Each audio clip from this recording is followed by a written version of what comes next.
दोस्तों, देश के विकास के लिए जो नई आर्थिक नीति पिछले सरकार द्वारा लाई गई थी, उस आर्थिक नीति के फलस्वरूप हमारे देश का जीडीपी में विकास हुआ। लेकिन ये जीडीपी कहाँ गया? इसका यदि हम विश्लेषण करते हैं तो पाते हैं कि जीडीपी का बहुत बड़ा भाग 70% 1000 बड़े पूंजीपतियों के पास चला गया।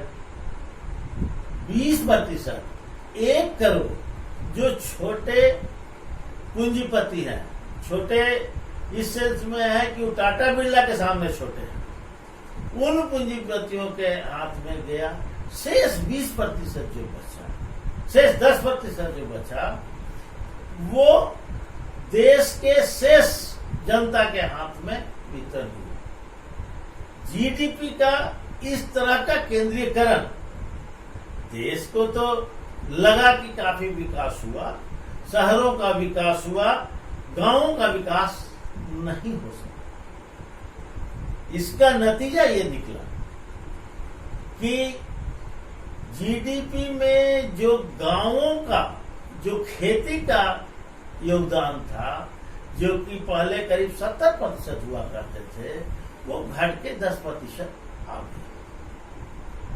अब गांवों में रोजगार खत्म हो गए, रोजगार केंद्रीकृत हो गया बड़े शहरों में, जहां की कल कारखाने खुले, और नतीजतन हमारे मजदूर गांव से शहर की ओर पलायन कर गए।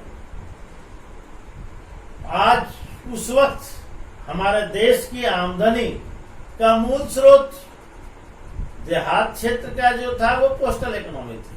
वो मजदूर जो पैसे अपने घर में भेजते थे, उसी के आधार पे बिहार का या दूसरे छोटे देशों राज्यों का, जहाँ की गरीबी है, जहाँ के मजदूर ज्यादा संख्या में कारखानों में काम करने के लिए गए हुए हैं, उनकी क्रय शक्ति उसी मजदूरी पर थी।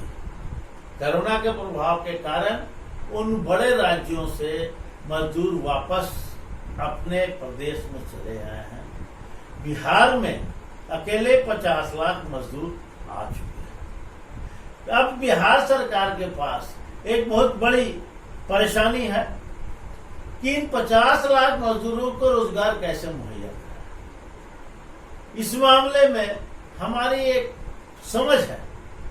हम इस वीडियो के माध्यम से सरकार को कहना चाहते हैं कि केंद्र सरकार द्वारा जो पूंजीपतियों को कारखानों के विकास के लिए जो पैकेज दिया गया है, सिर्फ उससे देश विकास नहीं हो सकेगा। हमारे मजदूरों का लाभ उससे नहीं होगा। जब कारखाने का उत्पाद हो जाएगा और मजदूरों को पॉकेट में पैसा नहीं आएगा, तो उत्पाद की बिक्री नहीं होगी, देश का भी विकास नहीं होगा, हमारे गांवों का भी विकास नहीं होगा। तो हमें ये एक नीति निर्धारण करनी पड़ेगी, किस तरह से हम मजदूरों का विकास कर सके। निम्न वर्ग के जो हमारे निवासी हैं, उनका विकास कैसे हो। इसमें सबसे पहले जरूरत है कि हमारे जो ये मजदूर लोग बेरोजगार हैं, उनको प्रति परिवार उसके मुखिया के खाता में 7,000 रुपया मासिक डाला जाए, ताकि वे अपने जरूरत की वस्तु की खरीदारी कर सके। इसके साथ साथ मजदूरों के भोजन के लिए जन वितरण प्रणाली के माध्यम से मुफ्त अनाज की व्यवस्था उन्हें दी जाए। देश में मनरेगा योजना चालू है। मनरेगा योजना में उन लोगों को मिनिमम 200 घंटे का रोजगार मुहैया कराया, 200 दिनों का रोजगार मुहैया कराया जाए। साथ ही साथ मनरेगा में बहुत सारी त्रुटियां की भी शिकायत आती रही है। हमारी सलाह है मनरेगा का कार्य स्वयं सहायता समूह बनाकर मजदूरों को ही जिम्मेवारी दी जाए, मजदूर ही उसके ठेकेदार हों और वही मजदूर कार्य करे। कृषि आधारित हमें छोटे छोटे कुटीर उद्योग लगाने की जरूरत है। गांव के उत्पाद मसाले, आलू चिप्स, अचार उद्योग, इस ढंग के छोटे छोटे उद्योग गांव के स्तर पर बनाए जाए और उन उद्योगों को से उत्पाद जो है उसको कोऑपरेटिव, डेयरी कोऑपरेटिव के जो स्टॉल्स हैं जहां से दूध के पैकेट्स बिकते हैं, उस स्टॉल पे उन उत्पादों को जैसे सत्तू, चिप्स, मसाला का पाउडर, हम तिलौरी, दनौरी, इस ढंग के चीजें बनाकर उसके द्वारा बेचे तो उन लोगों को सीधा लाभ मिल सकता है। हमें जरूरत है कि प्रखंड स्तर पर डेयरी उद्योग का बढ़ावा दें, हर प्रखंड में चिलिंग प्लांट बनावे और चिलिंग प्लांट में किसानों को ऋण मुहैया कराकर उन्हें दुधारू पशु खरीदने के लिए प्रोत्साहित किया जाए ताकि अधिक से अधिक मात्रा में वो दूध प्लांट्स को दे सके, कोऑपरेटिव को दे सके और उनका भी आर्थिक विकास हो।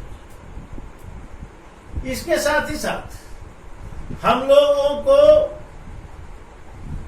बहुत सारी चीजें, अनाज का बिक्री, आज जो किसान अनाज का उत्पादन करता है उस अनाज का बेचने का रेट वो नहीं तय।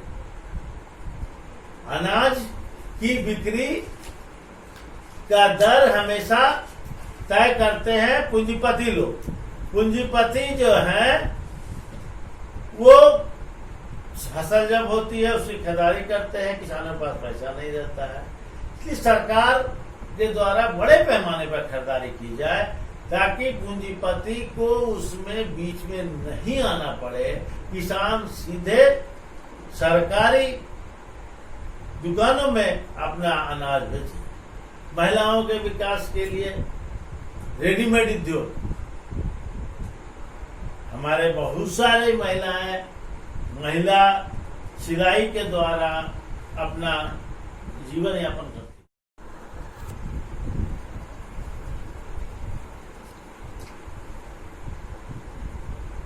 सिलाई के द्वारा उनका जीवन यापन चलता है।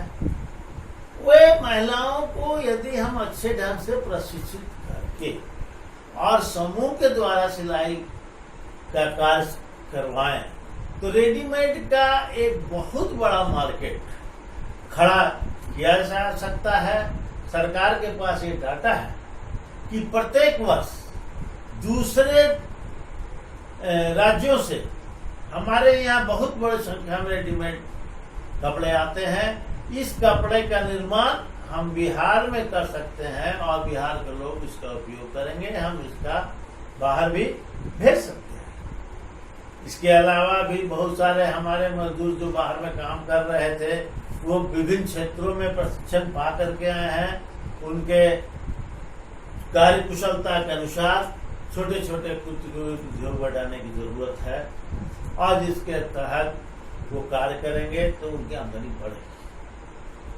इसके साथ ही साथ हमारी सरकार को जरूरत है कि बड़े कारखाना बैठाने से मुंह न मोड़े, जहां तक संभव हो सके पूंजीपतियों को अपने ओर आकर्षित करके बड़े कारखाना बैठाने का माहौल बनावे।